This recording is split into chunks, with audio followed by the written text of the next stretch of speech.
But point being, we're trying to educate our people on who we are. Everybody that came in the transatlantic slave trade was not African, right? The Bible actually, you believe in the Bible at all? Yeah, I got that shit tatted on me, man. You got it tatted? Yeah. Okay, okay. You know that the Bible has documented our slavery in it? Did you know that?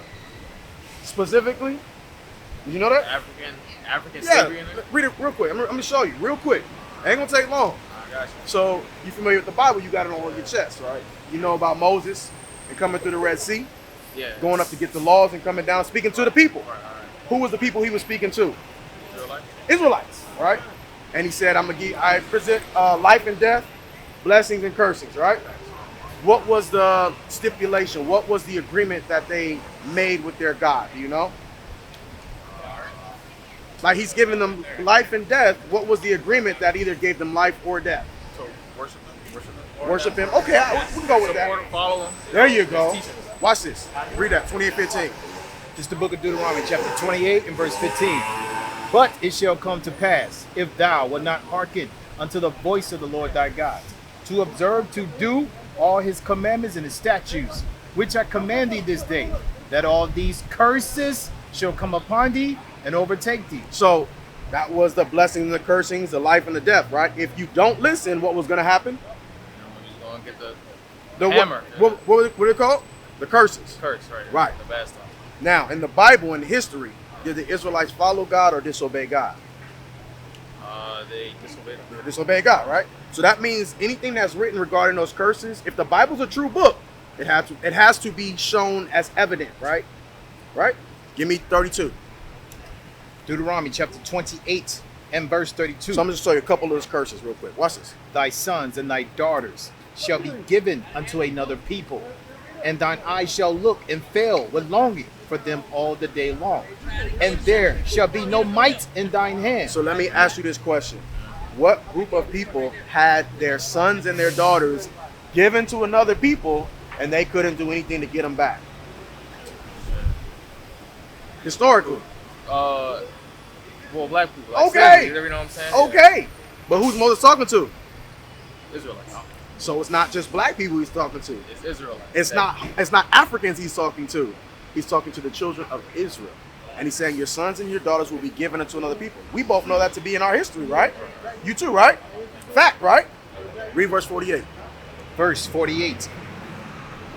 Therefore shalt thou serve thine enemies, which the Lord shall send against thee, in hunger and in thirst. So if we want food as a nation of people, can we go to our own people? Can we go to a black person and say, we want to now support all black people in America with their food supplies, with their water supplies? Can we do that? Or do we have to go to another race of people? Do we have to go to America and say, we need to tap into the board of water, the electric grid? Or can we rely on our own selves to supply our own people?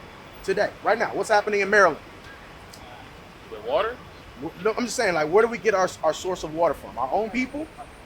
In Maryland, would you go to your own people for your water supply? No. Would you go to your own people for your food supply when you go to the store? Yeah, like black-owned places, yeah. But where do they get their source of food from? We're talking about industry, not individuals. So one store cannot supply the entire city of Baltimore, right? So we're talking about industry. So he's saying, and read it one more time, watch this. Therefore shalt thou serve thine enemies, which the Lord shall send against thee, in hunger. In hunger, meaning for food, you got to go to another race of people. What did God call them? Read it again. Therefore shalt thou serve thine enemies. So God called them, right? So who runs the board of water supply in Maryland? Black people? No. Who runs the board of water supply in, where you from? Same Oh, same place? All right, but it's not our people. Who is it? Who runs the world? The white man. All right. You know what I'm saying? What did God call them? No. And Not my words, right? Written out of the Bible. But you're seeing our history lining up directly with what God said was going to happen to who? anybody that supports To who? Israel. Israelites. It's all going to the curses that were put upon the Israelites for disobeying God. And it's still evident to this day. Give me verse 68 and I'll bring it home with this. Verse 68. And the I'm Lo- sorry, did you finish 48? I'm sorry, No, finish sorry. 48 and then go to 60. I'm sorry. Verse 48. Therefore shalt thou serve thine enemies, which the Lord shall send against thee, Watch this. and hunger, Food supply. and in thirst, Water supply. and in nakedness. Clothing supply. Now, I'm not talking about the name brand. I'm talking about the supply of raw materials, the raw textiles. You don't go to your own people for that, right? Watch this, read. And in want of all things. You want a driver's license, you don't go to your people. You want a college degree, you don't go to your own people. Not even an HBCU are you going to your own people, because they have to become accredited, right? You want to learn about the Bible, you go to the Christian pastor who have to be ordained by the same people that taught you, or that put your people into slavery, by the white man, right? Watch this, read. And he shall put a yoke of iron upon thy neck. So what you have in your hand, that flyer, that right there, this is an image, but this is a real life thing. It's called a yoke of iron. When we were in slavery, they used to put yokes, actual literal collars or yokes of iron on our neck, right? It's historical fact. But what are we reading? We're reading the Bible. Who else does this apply to? Does this apply to the Chinese man? Absolutely not. Does this apply to the Arab man? Absolutely not. This is unique to our history. You can't deny it. Right? Did you finish it? And he shall put a yoke of iron upon thy neck until he have destroyed And it thee. was going to stay on our neck till we started calling ourselves African Americans, till we became good slaves. Basically, and that's what we are as a people now, we're good slaves. Right? Verse 68, last one. Sorry about that. Because these curses are identifiers to who the children of Israel are, because it doesn't happen to anyone else. Moses was talking to the children of Israel. If the Bible is a true book, these curses have to show up somewhere in the earth. And what I'm showing you is that it's showing up in our history. Read verse 68. Verse 68. And the Lord shall bring thee into Egypt again with ships. Read it one more time so I couldn't fix it. Yes, all good. And the Lord shall bring thee into Egypt again. So it says the Lord's going to bring you into Egypt again. And you know, when he was speaking to the children of Israel, they had just come out of Egypt, right? 10 plagues through the Red Sea, right? And he says, I'm going to bring you into Egypt again. What were they doing in Egypt? Do you remember in the Bible history? All right, give me Exodus 20 and 2. Exodus chapter 20 and verse 2. I am the Lord thy God, which have brought thee out of the land of Egypt, Out of the land of Egypt, out of the house of bondage. out of the house of bondage. So Egypt is synonymous for what, according to the Bible? Slavery. The word that it used was bondage. Bondage and slavery are synonyms. They mean the same thing, right? So read it one more time. Deuteronomy 28 and 68.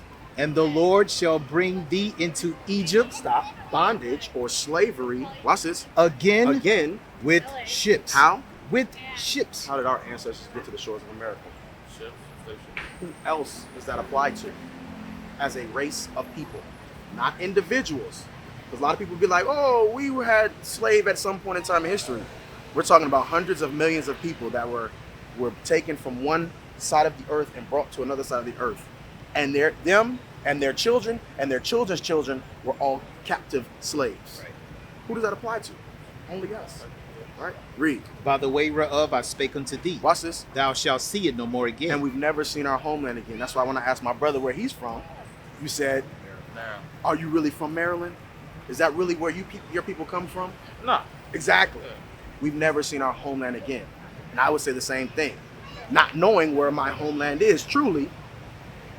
When I say not knowing where my homeland is, I'm talking about like if I was to say I'm from this particular country. I know now because of the Bible who we are, right? Watch this, read. And there, Once you get off those slave ships, and there, ye shall be sold unto your you enemies. seen auction blocks, slave auction blocks? That's how you know it's only referring to us. We're the only people that went into captivity or bondage by way of slave ship. A lot of distractions. By way of slave ship, and once we got off those slave ships, we were auctioned off. That's right. That's historical fact. And what is it proving? It's proving that our history is written in the Bible because we are the children of Israel. You follow that? Do you disagree with that or you agree with that? Because you heard it before in Ever, right? So do you agree or disagree with that? Everything we just went over. Is that fact? Is that historical fact?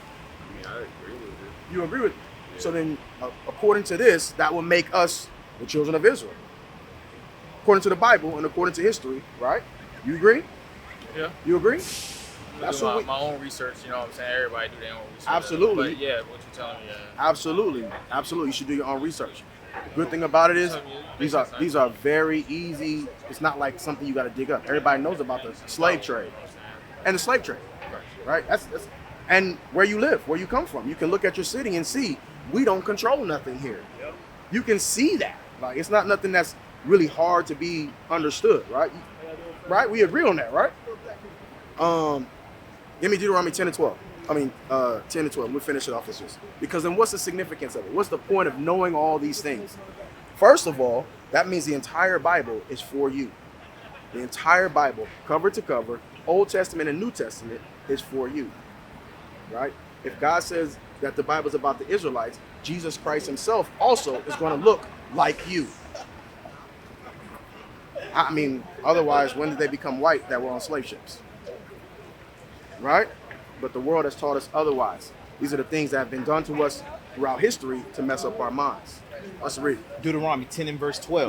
This is the importance of knowing that we are the children of Israel. Read. And now, Israel. And now, Israel, watch this. What doth the Lord thy God require of thee? What's required of me? What's the point of knowing that I'm Israel? Watch this. But to fear the Lord thy God, to walk in all his ways, to love him, and to serve the Lord thy God with all thy heart and with all thy soul. Isn't that what you said that they were supposed to do in the beginning? That's right.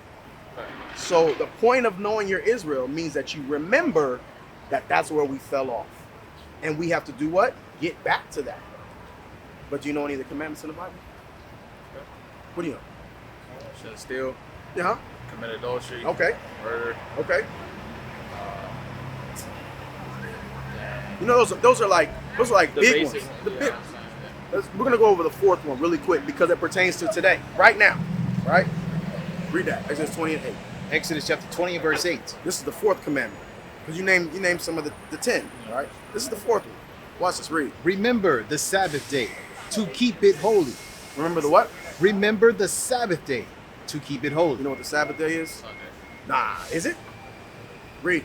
6 days shalt thou labor and do all thy work, but the seventh day is the Sabbath of the Lord thy God. If you was to look at your phone right now, you pulled out a calendar, right? Sunday. I mean, it's Saturday. It's what? Saturday. So it's not Sunday. Sunday is what day of the week? According to what you just said, if Saturday is the seventh day of the week, Sunday is the first day of the week, right? So why does all Christianity go to church on the first day of the week?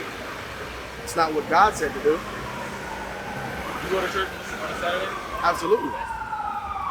Because that's what we're out here for. I'm not telling you these things and then doing something different. You follow what I'm saying?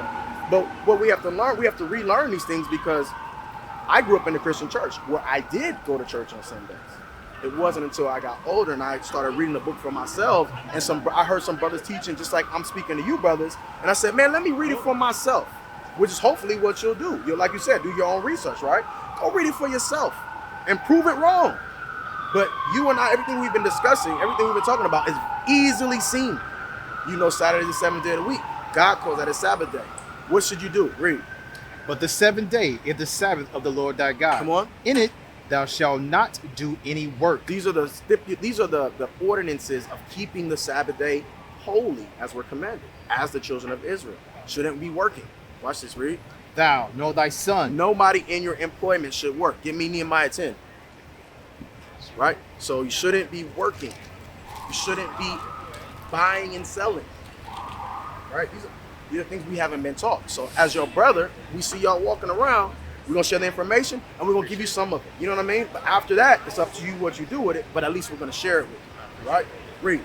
Nehemiah chapter 10 and verse 31. Watch this. And if the people of the land bring ware or any victuals. All these is ware and victuals. Little shops here, restaurants, nightclubs, bars, Starbucks. These are wares and victuals, little things to buy. Watch this. On the Sabbath day to sell. The Sabbath day began tonight and it goes till tomorrow night, sundown to sundown. Right? It says, read it one more time. And if the people of the land bring ware or any victuals on the Sabbath day to sell. Watch this. That we would not buy it of them on the Sabbath. Because we understand that we're not supposed to be conducting any business on the Sabbath day as the children of Israel. Does the church teach that? No, right? So these are the things that we're showing our people. It's not about religion. We're showing our people that this is our, for lack of a better word, constitution and the way we should be operating. Because in the beginning, we didn't listen and we went through all those curses that we talked about. So as we repent, as we relearn, as we remember who we are, guess what we have to start doing?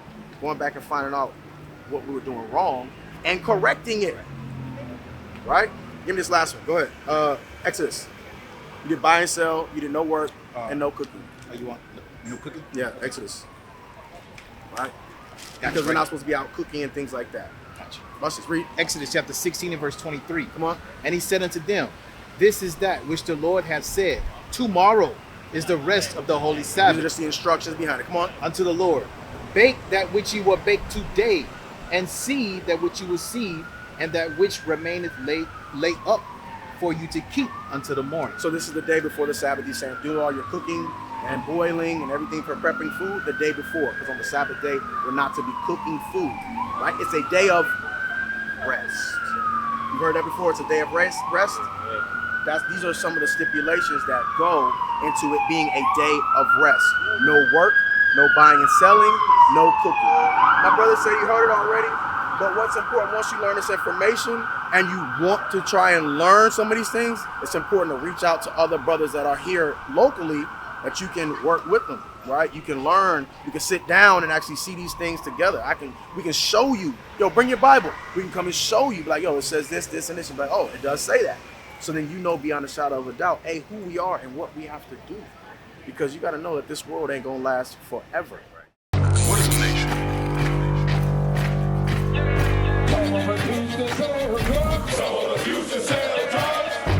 Nation is men leading by example.